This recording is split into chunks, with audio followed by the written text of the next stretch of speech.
He proposed to me hours after I caught him cheating. I'm not saying that for shock value. I'm saying it because if you've ever been confused by someone you loved, if you've ever stayed quiet when something felt wrong, or if you've ever wondered how manipulation actually looks when it's happening to you in real time, then you're going to understand exactly why the story still follows me around. If you stay with me until the end, you'll understand how love can turn into pressure without you noticing, how a ring can feel heavier than a lie, and why sometimes the most dangerous moment in a relationship isn't the betrayal, but what comes right after it. And if stories like this matter to you, if you don't want to feel alone in situations no one prepares you for, then subscribe. Not because I'm asking for numbers, but because these stories keep coming and some of them might sound uncomfortably familiar. I wish someone had told me one like this sooner. Now, let me tell you how it actually happened. When people talk about cheating, they imagine dramatic discoveries. Lipstick on collars, phone calls overheard, someone bursting into tears. That's not how it happened for me. It was quieter, messier, and somehow worse because of that. We had been together for a long time, long enough that our relationship didn't feel fragile, long enough that I didn't question things the way I probably should have. We weren't perfect, but we were stable. We had routines, shared plans, shared friends, shared jokes that didn't make sense to anyone else. The kind of relationship people pointed at and said, "That's going somewhere." Marriage had already been mentioned, not in a serious, planned way, but in that casual tone people use when they're testing an idea out loud. Comments like, "when we're married," slipped into conversations without either of us correcting them. Our families assumed it was coming. Our friends joked about it. I didn't feel rushed. I didn't feel unsure. I felt like we were moving forward the way people do when things are working. That's why I didn't panic when things started feeling slightly off. He worked late more often. He was tired more often. His phone stayed closer to him than it used to. But there was always a reason. Work stress, deadlines, office drama. And because I trusted him, I accepted those reasons without pushing. That trust wasn't blind. It was built, or at least I thought it was. The day everything changed didn't start with suspicion. It started like any other day. We were both busy. We exchanged quick messages. Nothing felt urgent. Nothing felt wrong. If someone had told me that by the end of that day my entire view of him would be permanently altered, I would have laughed. It happened because of one small thing he didn't think I'd notice. He left his phone unlocked. That alone wouldn't have mattered. We had always been open with our phones. We knew each other's passcodes. We weren't secretive, which is probably why he didn't think twice about leaving it face up on the table while he stepped into the shower. A notification came through. It wasn't the message itself that stopped me. It was the name. A name I didn't recognize. That doesn't automatically mean anything, I know that now. But at the time, something about it felt off. Familiar, but not familiar in a way I could place. Like I had heard it before, but didn't know where. I told myself to ignore it. I told myself that looking would mean I didn't trust him. And I wasn't that kind of girlfriend. I was secure. I was reasonable. I didn't go digging for problems. But curiosity has a way of sounding logical when it wants control. I picked up the phone. I wish I could say I stopped myself. I didn't. I opened the message thread, fully expecting to feel silly for even checking. Instead, I felt stupid for ever feeling safe. There was no confusion, no vague flirting, no room for interpretation. It was obvious. Conversations stretched back weeks. Inside jokes he had never shared with me. Plans made while he was supposedly working late. Complaints about me that felt rehearsed, like he had been painting a version of me that justified what he was doing. He wasn't just cheating. He was comfortable. That realization mattered more than the betrayal itself. I didn't scream. I didn't cry. I didn't throw the phone. I sat there reading, scrolling, absorbing it in a way that felt detached, like my body was present but my mind hadn't caught up yet. By the time he came out of the shower, I had already decided not to confront him right away. That wasn't strategic. It wasn't planned. I just needed time to understand what I was looking at. I needed to see him walk into the room like nothing had happened, and I needed to feel what that did to me. He kissed my forehead, asked me if I wanted food, complained about work, and that was the moment something in me shifted, because I realized he could lie this easily, without effort, without hesitation, without guilt showing on his face. I didn't say anything then. I let the day continue. I responded when spoken to. I smiled when expected. I acted normal because I needed to see how far his normal went. Later that afternoon, everything collided. I ran into them together. There was no dramatic setup, no stalking, no confrontation planned. I walked into a place I had every reason to be, and there they were, standing too close, talking in that quiet, familiar way people do when they think no one they know is watching. He saw me first. The look on his face told me everything before a single word was spoken. Not shock, not confusion, panic. She turned when she noticed him freeze. Our eyes met for a second that stretched longer than it should have. She knew who I was. I could tell. That hurt more than anything else. No one spoke. There was no denial, no attempt to explain, no dramatic apology. He didn't reach for me. He didn't introduce us. He didn't even say my name. That silence was louder than any argument we could have had. I walked away without saying anything. Not because I was strong, but because I didn't trust myself to speak without losing control of the situation. I needed answers, not chaos. He followed me. Of course he did. What surprised me wasn't that he admitted it. It was how quickly he tried to manage it. He talked fast. He jumped between excuses. Stress. A mistake. Something that didn't mean anything. He kept saying it was over even though I hadn't asked. He kept insisting it wasn't serious even though it clearly had been going on long enough to develop routines. What stood out was what he didn't say. He didn't say he was sorry the way people usually do when they're ashamed. He didn't ask how I was feeling. He didn't ask what I needed. Instead, he kept asking if I was going to leave. That was the first time I realized he wasn't afraid of hurting me. He was afraid of losing control of the situation. We went home in silence. Not the heavy kind. The calculated kind. The kind where every word feels like it might be used later. Hours passed. He hovered. Asked if I wanted to talk. Asked if I needed space. Asked if I was okay. Over and over. The questions weren't about me. They were about his own anxiety, about whether he could fix this before it got worse.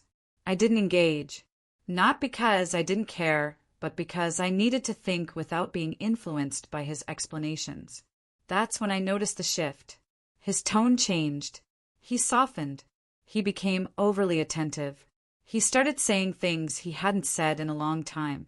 Compliments, promises, reassurances that felt rehearsed. It felt like he was trying to fast forward past the damage. And then, just when I thought the day couldn't get any stranger, he asked me to sit down. I assumed he was finally going to take responsibility. I assumed he was going to say something real. Instead, he reached into his pocket. I didn't immediately understand what I was looking at. A small box, dark velvet, familiar shape. For a second, I genuinely thought my mind was playing tricks on me. That there was no way this was happening, that there had to be another explanation. Then he opened it. A ring. Not cheap, not rushed, not something bought that day. This had been planned, considered, held on to. He looked nervous, not emotional, not overwhelmed. Nervous in the way people get when they're about to lose something important. He said he didn't want to lose me. He said he loved me. He said this proved it. What he didn't say was why now. What he didn't say was that this had nothing to do with love and everything to do with fear. And that's where this story really begins. I didn't answer him right away. Not because I was thinking about saying yes, but because my brain hadn't caught up to what my eyes were seeing. A ring. An actual ring. Sitting there between us like it belonged in the room. Like this was a normal moment couples reached after dinner or on vacations. not hours after betrayal. He kept talking. He talked the way people do when silence scares them. He said he had been planning this for a while. He said he didn't want one mistake to ruin what we had. He said he knew he messed up, but that this proved he was serious about us, about me, about the future. The future. That word felt strange coming from him after everything I had just learned about his present. I looked at the ring again. It was exactly my style. Not flashy. Simple. Something I would have picked myself if I had been asked. That detail alone made my stomach twist, because it meant this wasn't a last-minute decision. This wasn't panic shopping. This was something he had already imagined me wearing, which raised a question I wasn't ready to ask out loud. If he had already planned to propose, why was he cheating?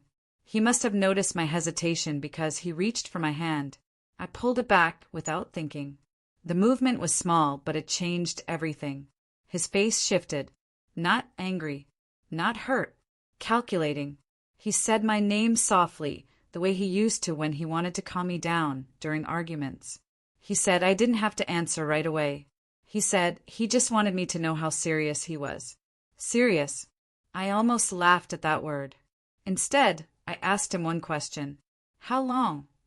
He froze for a second. Just long enough for me to know the answer wouldn't make me feel better. He gave me a number that sounded rehearsed. Short enough to seem forgivable. Long enough to explain the messages I had seen. He rushed through it, filling in details I hadn't asked for, like he was trying to control the narrative before I could. I asked him why.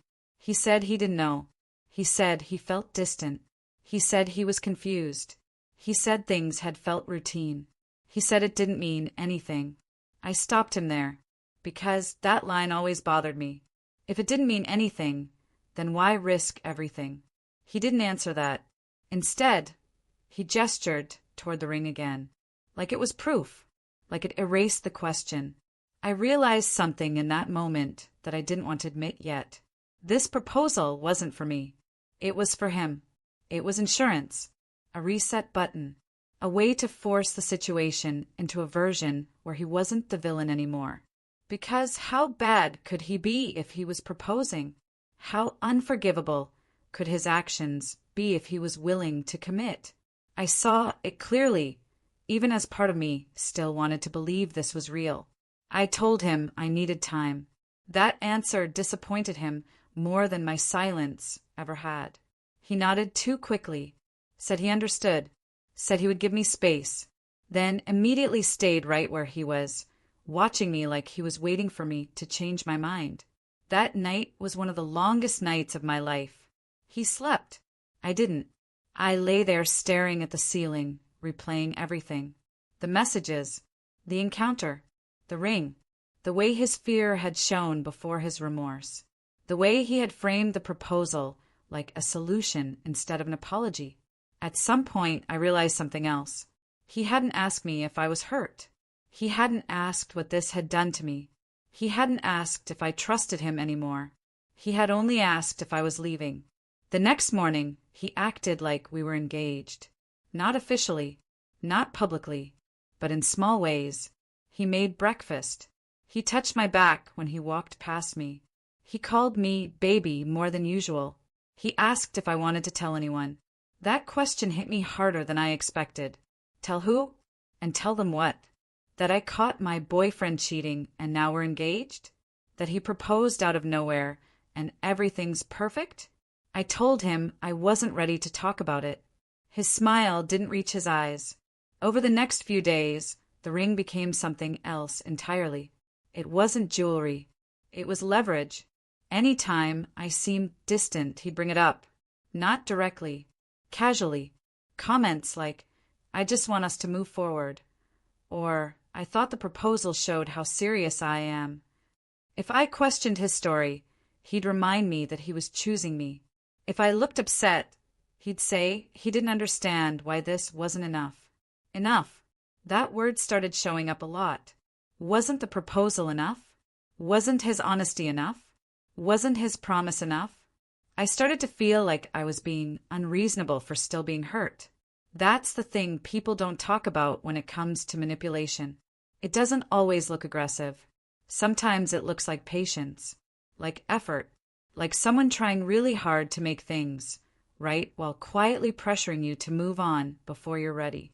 Friends noticed a change in us before I said anything. They commented on how attentive he seemed, how serious, how committed. Someone joked that maybe a proposal was coming soon. I laughed it off and felt sick immediately after. At some point, he told her it was over. Or at least he said he did. I didn't see proof. I didn't ask. I wasn't sure I wanted to know. Part of me already felt like I was standing on unstable ground, and pushing for details felt like shaking it even more. But I noticed things. The phone stayed close again. Notifications were quieter. His explanations became more polished. I started paying attention to patterns I had ignored before. How he deflected questions. How he changed the subject when things got uncomfortable. How he framed every conversation in a way that ended with me feeling guilty for still being upset. One night, I finally asked him something I had been holding in. If I hadn't caught you, would you have told me? He didn't answer right away. That pause told me everything. He said he didn't know. He said he would have ended it. He said he was planning to propose anyway. As if those things existed in separate worlds. That's when I understood the proposal wasn't about choosing me. It was about avoiding consequences. And once I saw that, I couldn't unsee it. I started pulling back emotionally. Not as punishment, as protection. I needed clarity without his constant influence. He noticed. Of course he did. He became anxious again. Asked if I was okay. Asked if I was second-guessing things. Asked if I loved him. That last question almost broke me, because I didn't know how to answer it anymore. Love felt complicated now, tangled up with disappointment and disbelief and the uncomfortable realization that the person I thought I knew might not exist in the way I believed. A few days later, I asked him to talk. Really talk. I told him I needed honesty. Not explanations. Not promises. Truth. I asked him why the proposal came that day. Not eventually. Not someday. That day. He hesitated. Looked away. Ran a hand over his face. And then he said something I will never forget. He said he panicked. That was it. No romance. No destiny. No realization of love. Panic. He said he didn't know what else to do. He said he felt like everything was slipping away. He said the ring was the only thing he could think of to stop me from leaving. Hearing him admit that felt worse than catching him cheating, because it confirmed what I had been trying not to believe. The proposal wasn't a gift. It was a move. And suddenly, the ring felt heavy in a way I couldn't explain. That night, I took it off. I placed it on the table between us and told him I wasn't wearing it anymore. Not until I knew what I wanted. Not until trust was something real again. His reaction wasn't relief. It wasn't understanding. It was fear.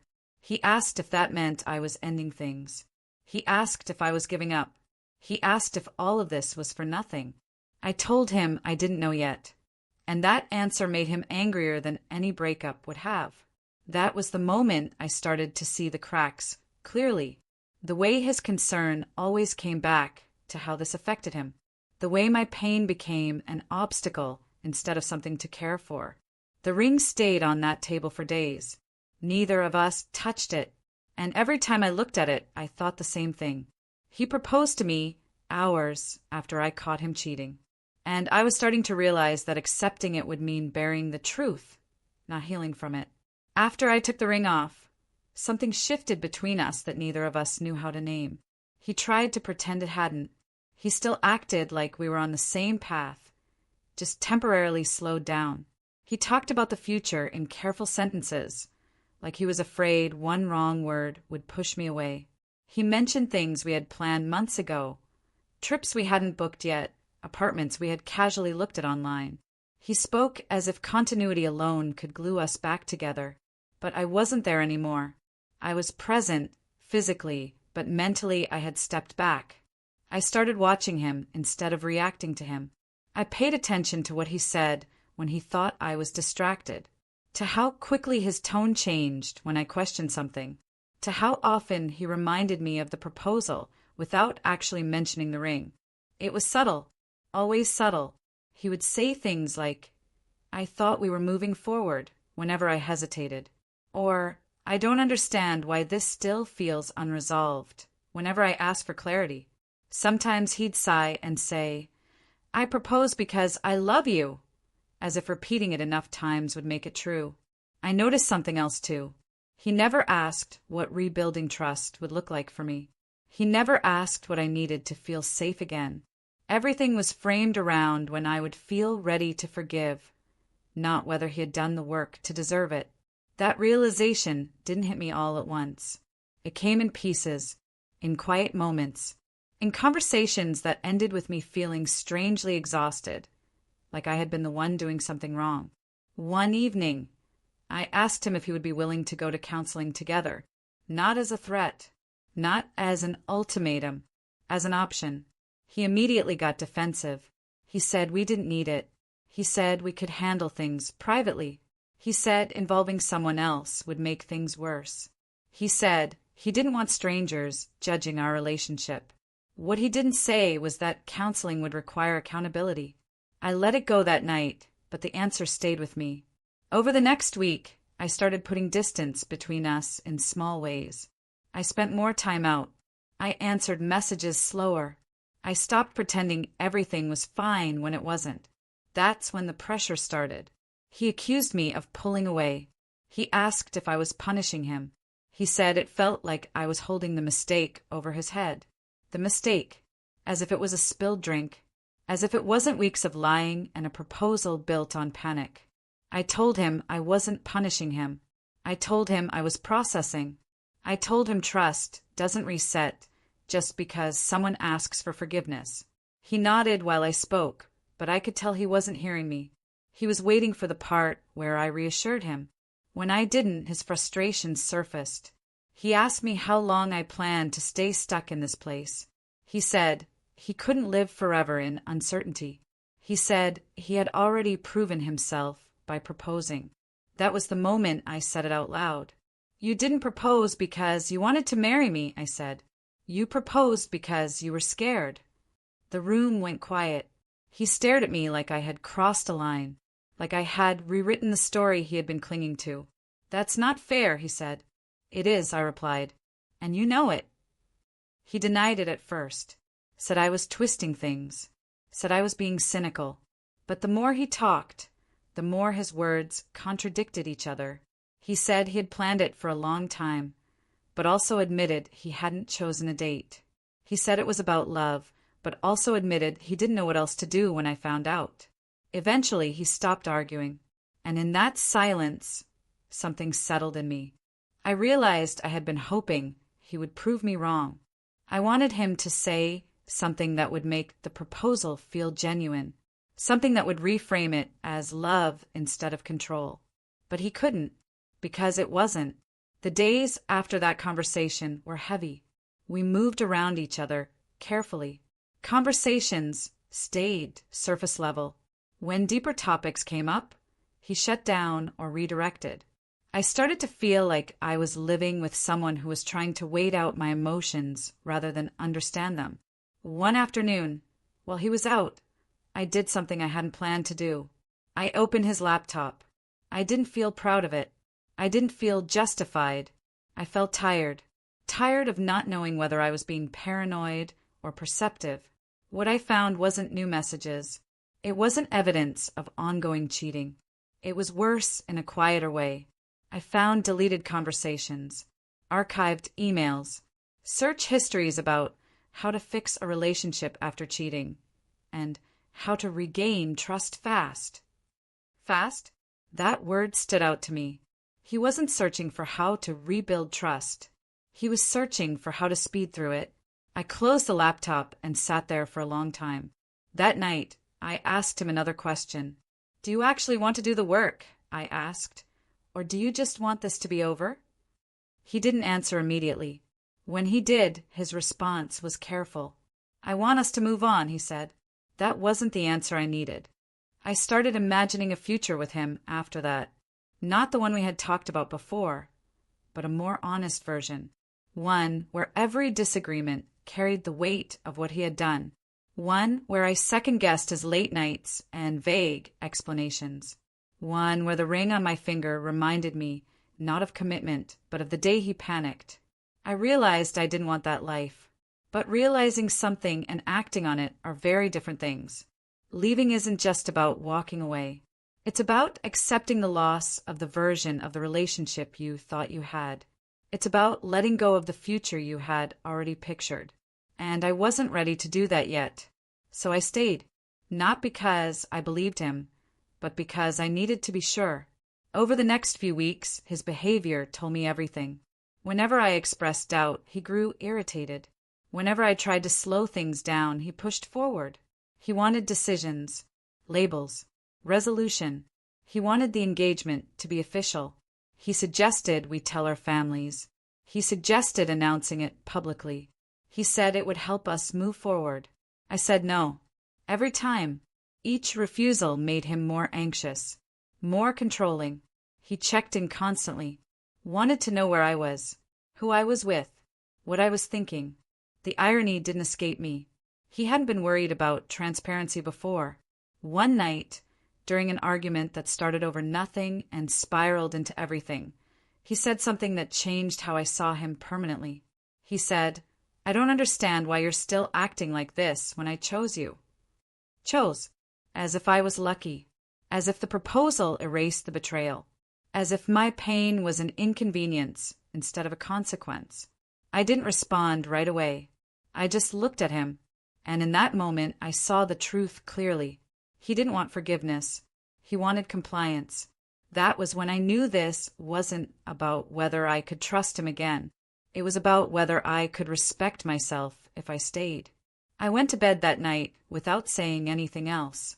But my decision was already forming. The ring was still on the table where I had left it days ago. I picked it up before turning off the light. It looked exactly the same as it had the day he proposed. But I felt completely different. And for the first time since everything happened, I wasn't confused. I was preparing. The next few days felt strangely calm. Not peaceful. Not resolved. Just quiet in the way things get when a decision has been made but not spoken yet. I moved through my routines with a clarity I hadn't had since the day I caught him cheating. I wasn't waiting for him to change anymore. I wasn't looking for reassurance. I was observing, confirming, closing loops in my own mind. He sensed it. He started asking more questions again. Where I was going. How long I'd be out. Whether I was upset. Whether we were okay. His voice carried that familiar edge of uncertainty, the same one I'd seen the day he pulled out the ring. Fear disguised as concern. I answered calmly, briefly, honestly, but without explanation. That bothered him more than anger ever would have. One night he brought the ring up again. Not directly. He mentioned how his mother had asked about me, how his friends were starting to wonder why we hadn't announced anything. How awkward it felt having such a big moment just sitting there unresolved. I listened. Then I asked him something I hadn't asked before. "What would you have done," I said, "if I had said yes that day?" He smiled at first, said he would have been happy, relieved, grateful. I pressed. "No," I said. "I mean practically. What would have changed?" He hesitated. He said things would have moved forward, that we would have planned the future, that we would have left the cheating behind us, as if it was already over, as if it had already been dealt with. I realized then that his version of healing required my silence. The next morning I packed a small bag. Not everything, just enough. Clothes, essentials, the things I needed to feel like myself. I didn't tell him I was doing it, not because I was sneaking away, but because I wanted to see his reaction when I did. When he came home and saw the bag by the door, his face changed instantly. He asked if I was leaving. I said I needed space. He asked for how long. I said I didn't know. That answer sent him into panic mode. He started talking fast again, asking what he had done now, asking if this was about the ring, asking if there was someone else. That last question stunned me. I reminded him that he was the one who had cheated. He apologized immediately, said he didn't mean it like that, said he was just scared. Scared. That word had become his shield. I told him I needed time to think without pressure, without daily reminders of what he wanted, without feeling like I was being pushed toward a decision I wasn't ready to make. He said taking space felt like giving up. I told him staying when things were wrong felt worse. The silence that followed was heavy, not angry, not dramatic, just full of everything we hadn't been able to fix. I left that night. Staying somewhere else didn't magically make things clearer, but it did give me distance. And distance changes perspective. Without him around, I started replaying moments from our relationship with fresh eyes. Not just the cheating, the smaller things. The way disagreements always seemed to end with me apologizing. The way his needs took priority without either of us explicitly deciding that. The way I often adjusted my expectations to avoid conflict. None of those things felt dramatic at the time. They felt normal, manageable, but stacked together, they told a story I had ignored. He called, texted, left long messages about how much he missed me, how empty the place felt without me, how he couldn't imagine his life without me. He also reminded me of the proposal, how serious it was, how much it meant, how people didn't propose unless they were sure. I didn't respond right away. When I did, I kept it simple. I said I needed honesty and accountability, not gestures. He agreed quickly, too quickly. We met a few days later to talk. Neutral location. No ring. No pressure. He was calmer, softer. He said he understood now. Said he had been selfish. Said he wanted to do the work. I asked him what that meant. He said he would be more transparent, more attentive, more patient. I asked again, what does accountability look like to you? He paused. Then he said he didn't know. That answer mattered, because it showed me he still didn't understand the depth of what he had done. He wanted to feel forgiven. He wanted reassurance. But he hadn't fully accepted the damage. I asked him if he had told anyone the truth about what happened. He said no. He said it was private. I told him accountability doesn't exist in isolation. He disagreed. Said involving others would complicate things. Said it would make him look bad. That was the moment I realized he was still protecting his image more than our relationship. The conversation ended politely, calmly, but without resolution. As I walked away, I felt lighter.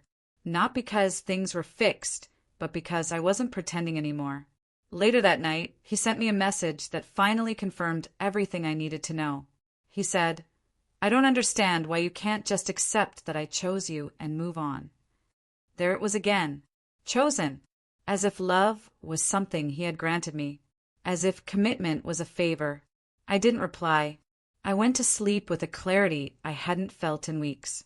The next day, I returned to the apartment to collect the rest of my things. He was there. He watched me pack without saying much. When I finished, I picked up the ring from the table where it still sat. I held it out to him. He stared at it for a long moment before taking it. I told him I couldn't accept a proposal that came from fear.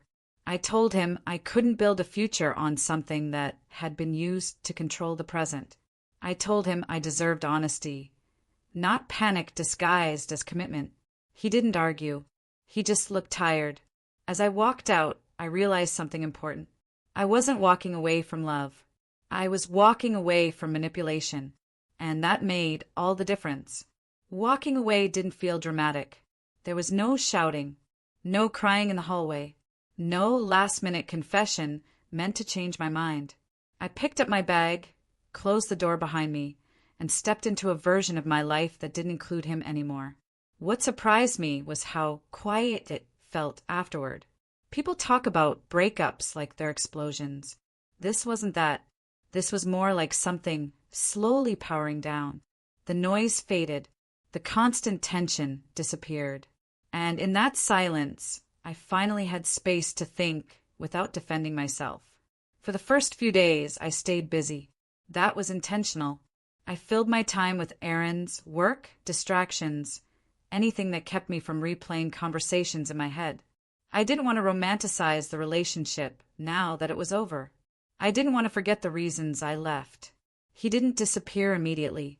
He sent messages asking if I was okay. Then messages saying he missed me. Then messages apologizing again, this time with more detail. He said he understood now. Said he saw where he went wrong. Said he should have handled everything differently. I read them all. I didn't respond. Not because I wanted to punish him, but because I knew what would happen if I did.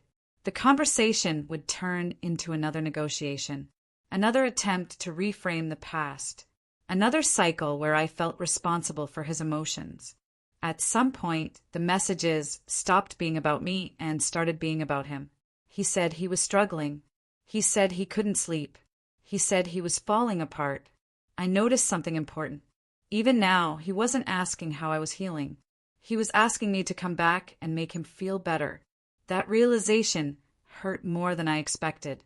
A week later, I told one close friend everything. Not the edited version, not the polite version. The full story, the cheating, the messages, the proposal, the pressure, the way the ring had been used to rush me into forgiveness.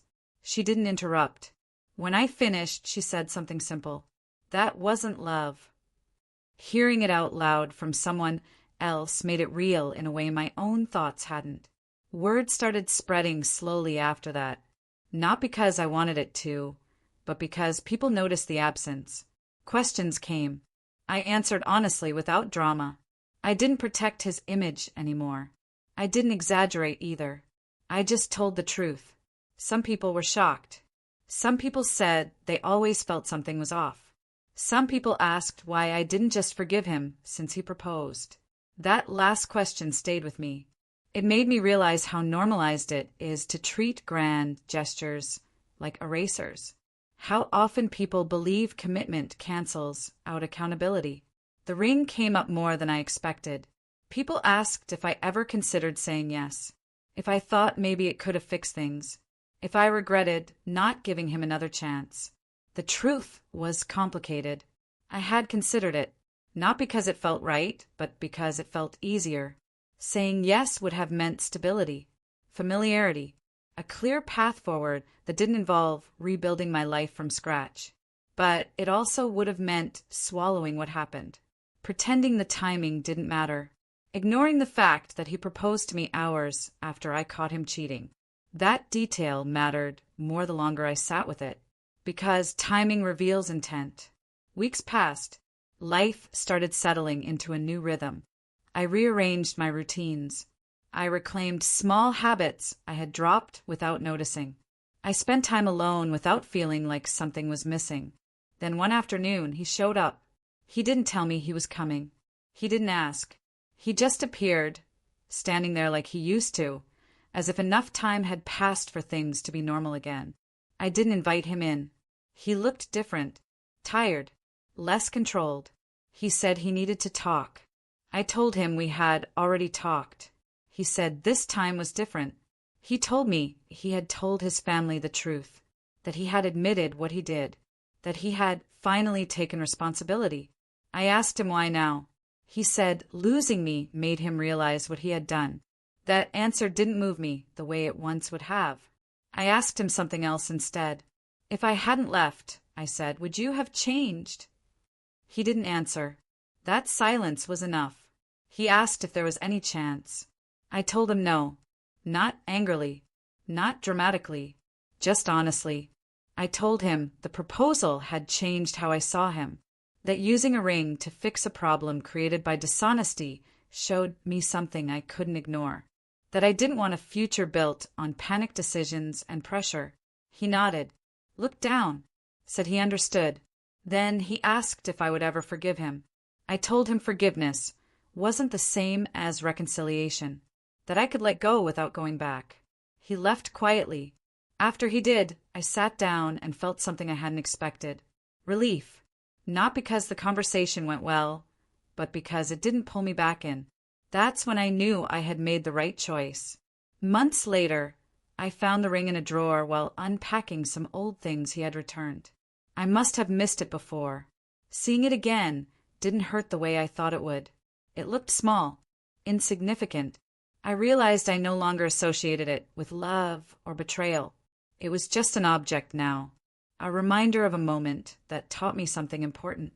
He proposed to me hours after I caught him cheating. And walking away from that proposal taught me more about self-respect than any relationship ever had. I sold the ring, not out of spite, out of closure. I used the money for something I had wanted for a long time, something that felt like a fresh start. Every now and then, I think about what would have happened if I had said yes. I imagine a life filled with explanations, compromises, and quiet resentment. A life where the proposal would always sit between us, unspoken but heavy. Then I think about where I am now, and I don't wonder anymore. Time has a strange way of clarifying things. Not immediately, not kindly, but steadily. The further I got from that relationship, the more I understood that what shook me most wasn't the cheating itself. It was how quickly it was followed by something that looked like commitment but felt like control. At first, I didn't talk about it much. I told people the relationship ended. I said it wasn't right anymore. I avoided details because I didn't want to sound bitter or dramatic. But the story kept resurfacing in my mind, especially in moments when I was alone and had nothing to distract me. I kept replaying that day, the discovery, the confrontation, the hours in between, the ring. I realized how compressed everything had been, how there had been no time to process, no space to breathe, no chance for my emotions to catch up before he tried to overwrite them with a proposal. It was like he had tried to skip to the ending without dealing with the middle. That understanding changed how I saw relationships altogether. I became more observant, more cautious, not closed off, but aware. I paid attention to how people handled discomfort, how they reacted when they were wrong, whether they took responsibility or rushed to resolution. Because rushing is a tell. A few months after the breakup, I ran into someone who knew both of us, someone who didn't know the full story but had clearly heard pieces. They asked me if I ever regretted walking away. I thought about it for a moment before answering. I said no, not because it was easy, not because I never missed what we had, but because regret implies doubt, and I didn't doubt my decision anymore. What I did regret was how long it took me to see the truth while I was still inside it. There were signs before the cheating. I could see that now. Not obvious ones, but patterns. Avoidance. Deflection. The way difficult conversations always ended with me compromising more than he did. The way his comfort quietly became the priority without either of us agreeing to it. The cheating didn't create those patterns. It revealed them. One night, I dreamed about the proposal. In the dream, the ring kept changing shape. Sometimes it was too tight. Sometimes it slipped off my finger entirely. I woke up unsettled, but also strangely grateful. Even my subconscious seemed relieved it was over. I started writing again after that. Not about him specifically, but about boundaries, about trust, about the difference between gestures and effort. Writing helped me process what I hadn't been able to articulate at the time. I realized how often people confuse intensity with sincerity. A proposal is intense. It's symbolic. It carries weight. But sincerity shows up in quieter ways. In consistency. In accountability. In patience when things don't resolve neatly. He had offered intensity when what was needed was honesty. That distinction mattered. Occasionally, mutual friends would update me without being asked. They'd say he was struggling, that he talked about me a lot, that he said he messed up. I believed them. I just didn't believe that remorse alone would have changed what mattered. Because remorse without accountability still centers the person who caused the harm. One afternoon I ran into her, the woman he cheated with. It wasn't planned. It wasn't dramatic. We recognized each other instantly. That kind of recognition doesn't fade. She looked nervous, apologetic, She said she hadn't known the full extent of our relationship, that he had made things sound complicated, unclear. I listened, not because I owed her anything, but because I wanted closure on my own terms. She told me he had proposed shortly after everything came out. She said she had been shocked when she found out. That detail hit differently coming from her. It confirmed something I had suspected all along. The proposal wasn't about choosing me. It was about shutting everything down. She apologized again.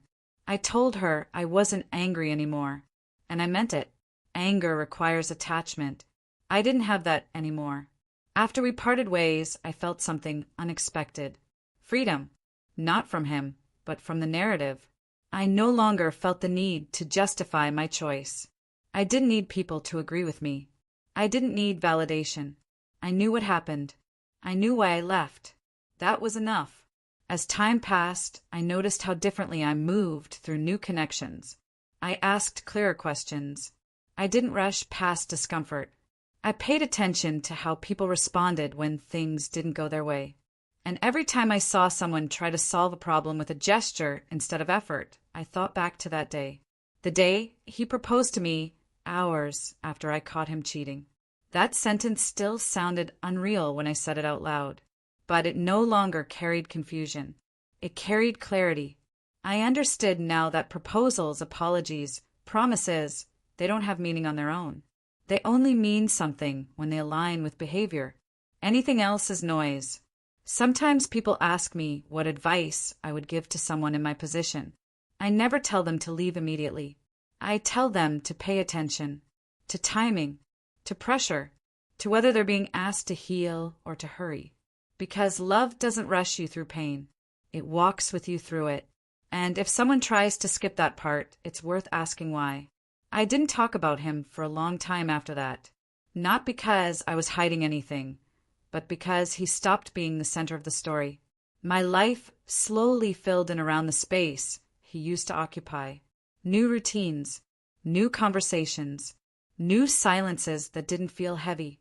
That's when I realized something important. Healing didn't arrive loudly. It showed up quietly in moments where I noticed I hadn't thought about him all day. In decisions that didn't require second-guessing. In the absence of that low-level anxiety I had lived with without recognizing it as anxiety. One evening, I was out with friends when someone brought up engagements. Rings were passed around. Stories were shared. Laughter filled the table. I listened without feeling that familiar tightness in my chest.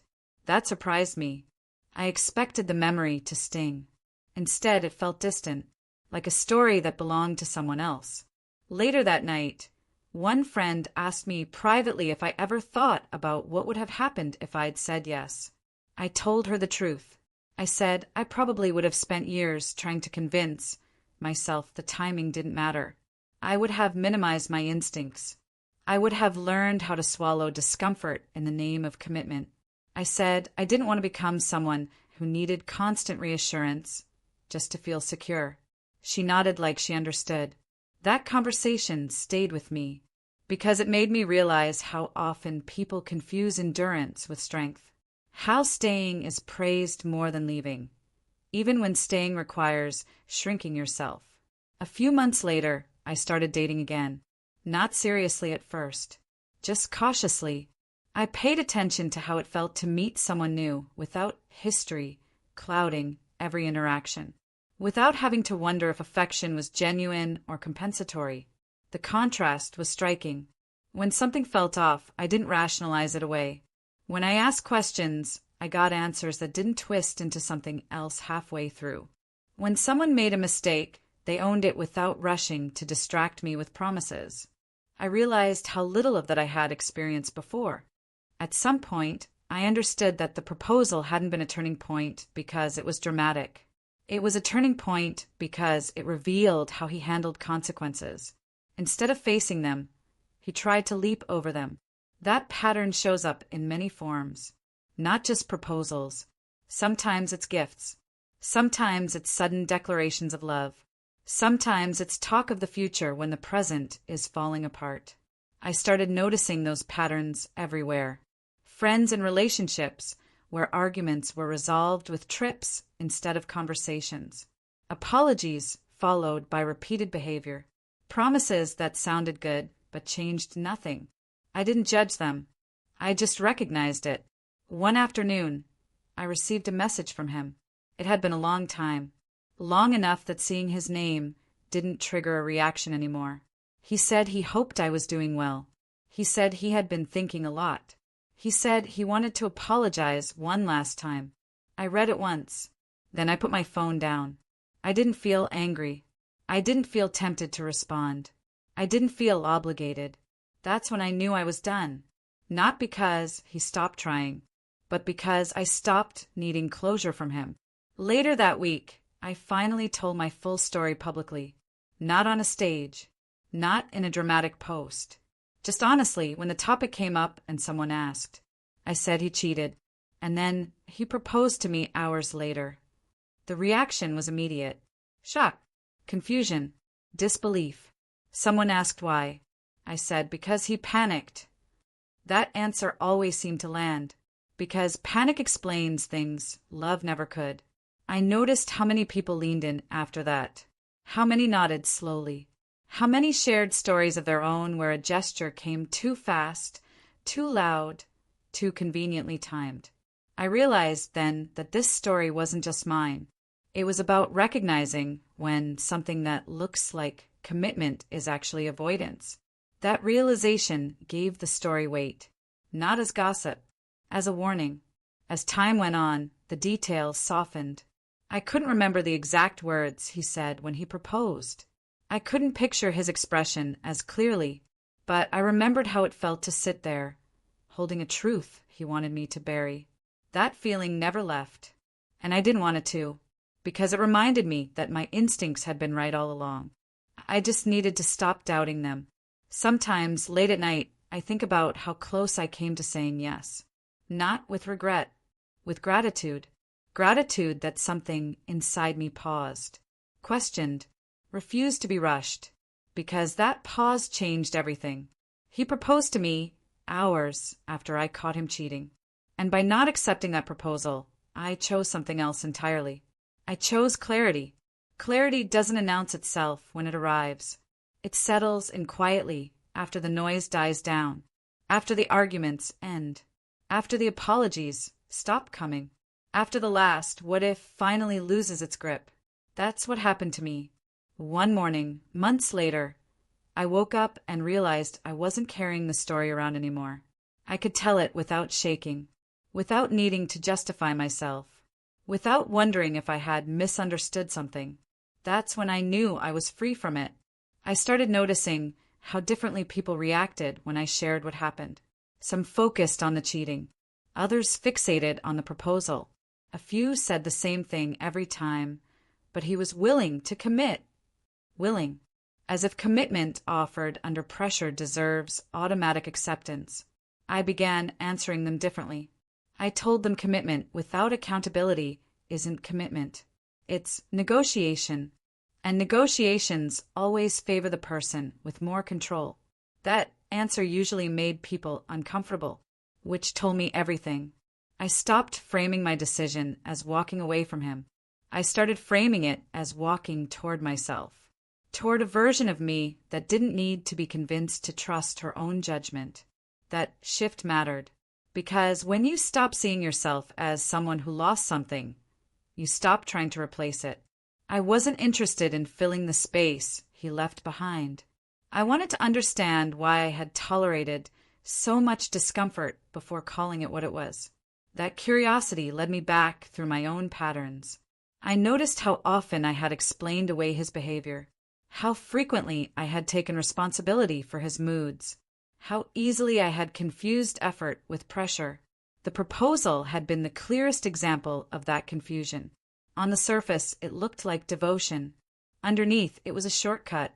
I thought about how different things would have been if he had done the opposite, if he had given me space instead of a ring, if he had asked what I needed instead of telling me what he was offering. That hypothetical version of him didn't exist, and I stopped mourning it. One evening, I ran into someone who had known us as a couple. They told me he seemed different now, more humble, more aware. They asked if I ever wondered whether leaving was premature. I smiled, not because the question amused me, but because I knew my answer without hesitation. I said growth that only happens after consequences isn't something you wait around for. I said if he had been capable of showing up honestly when it mattered most, I wouldn't have needed to leave to teach him how. That conversation stayed with me because it reminded me that people often ask women to be lessons instead of partners, to stay long enough for someone else to grow, even if it costs them their peace. I wasn't willing to do that anymore. I also noticed how the story changed when he told it. People would say things like, he messed up, but he tried to fix it. That phrase used to bother me. Now I understood why. Fixing something means addressing the root cause. He tried to cover the damage instead. There's a difference. One afternoon, while cleaning out old messages, I found a screenshot I had taken on the day everything happened. A message from him, sent shortly before I discovered the truth. It said, "I can't wait to spend my life with you." At the time, that message felt sincere. Looking at it now, it felt hollow. Not because the words were false, but because they were disconnected from his actions. That's when I understood something else. Love isn't measured by how convincingly someone talks about the future. It's measured by how honestly they behave in the present. I deleted the screenshot. I didn't need it anymore. Over time, my standards changed. Not in a dramatic, defensive way. In a grounded way. I stopped being impressed by intensity. I stopped rushing toward certainty. I started valuing steadiness. I wanted relationships that could withstand discomfort without trying to erase it.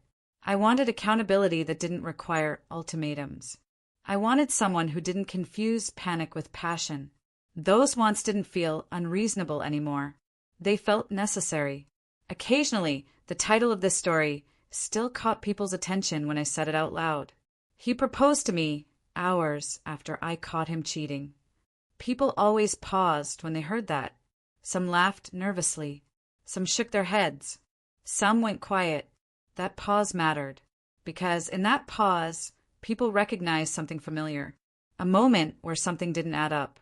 A gesture that arrived at exactly the wrong time. I started ending the story the same way every time.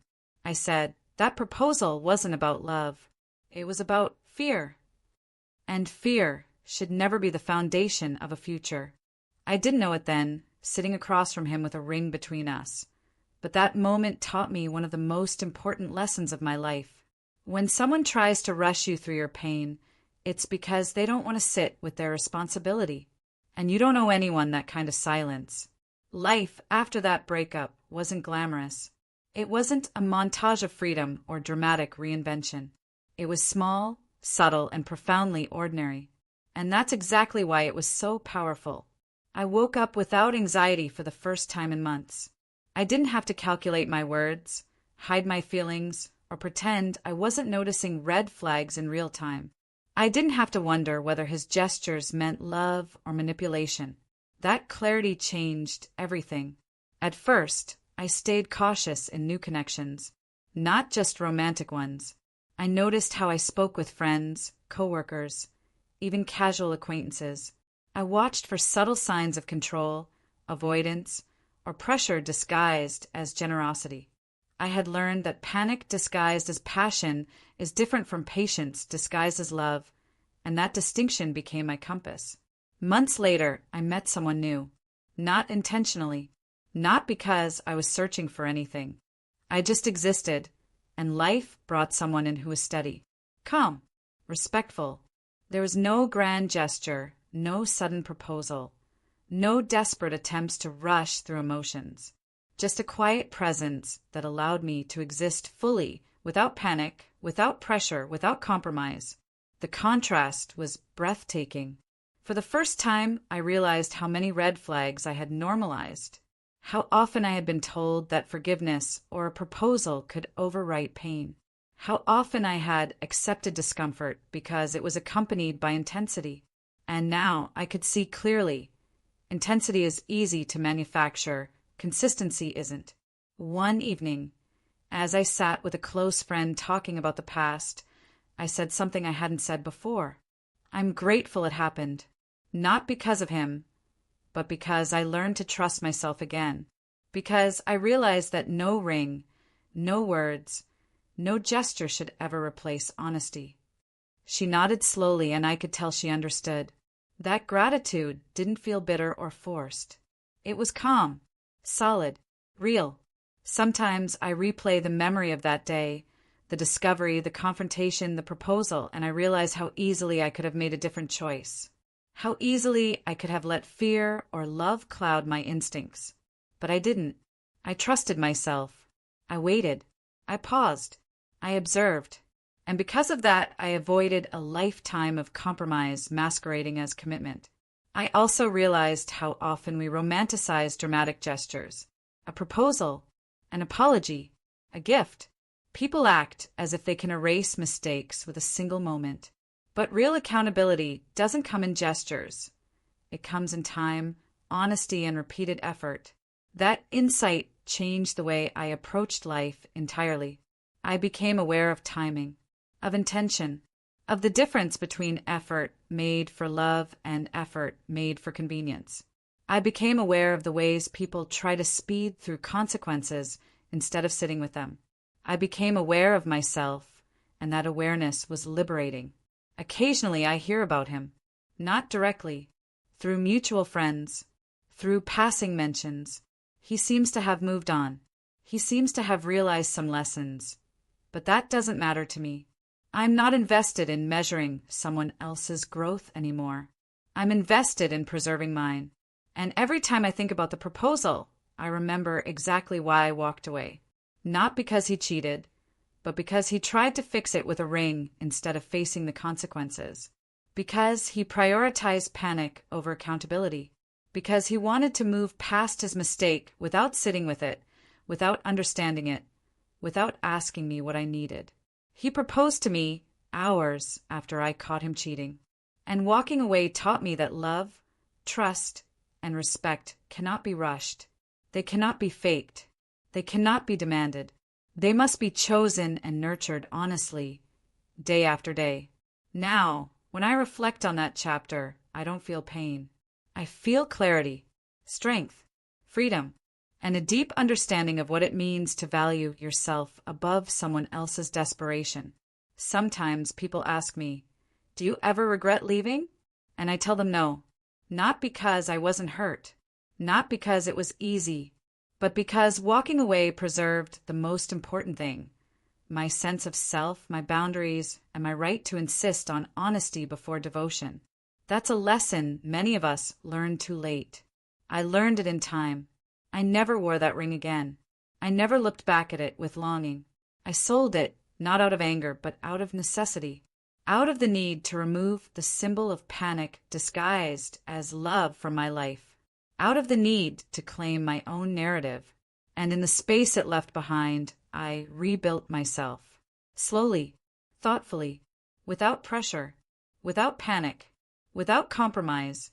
The story of that proposal isn't a story about him anymore. It's a story about me, about recognizing fear masquerading as devotion, about trusting intuition when logic can't keep up, about realizing that love isn't a moment, it's a lifetime of accountability and honesty. And that's what I want people to understand. By the time I reach the final chapter of that story in my own life, I realized something profound. Freedom isn't loud. It isn't explosive. It doesn't always come with fireworks or declarations. Freedom comes quietly, almost imperceptibly, until one day you notice you aren't carrying someone else's chaos anymore. Months after leaving him, I could recount every detail of that day without shaking, without anger, without longing. I could say aloud, he proposed to me hours after I caught him cheating, and it no longer felt like a punch to the gut.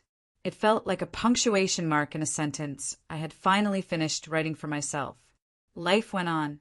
Slowly, carefully, deliberately. I learned how to navigate relationships without panic, without shortcuts, without gestures meant to cover up mistakes.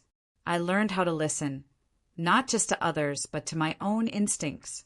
I became someone who recognized the difference between love and fear, between commitment and compulsion, between effort made for me and effort made to save oneself from guilt. One morning, I realized I hadn't thought about him all day, not once, and that quiet realization hit harder than any dramatic confrontation ever could. That was when I knew I had truly moved on. I started sharing my story carefully with people I trusted, not as revenge, not as a cautionary tale steeped in bitterness, but as a lesson about timing, about accountability, about the difference between gestures and honesty. I wanted others to recognize what I had recognized too late, that a moment of panic disguised as love can feel convincing, but it is not enough to build a future. Sometimes new people I meet react with disbelief when I say it. He proposed to me hours after I caught him cheating. Their eyes widen, and I see the pause where they realize just how precarious love can be when it's rushed, when it's used to erase mistakes instead of facing them. And that pause is exactly why the story matters, because it's a reminder that we do not owe anyone our forgiveness, our silence, or our acceptance, especially when they try to shortcut the consequences of their actions.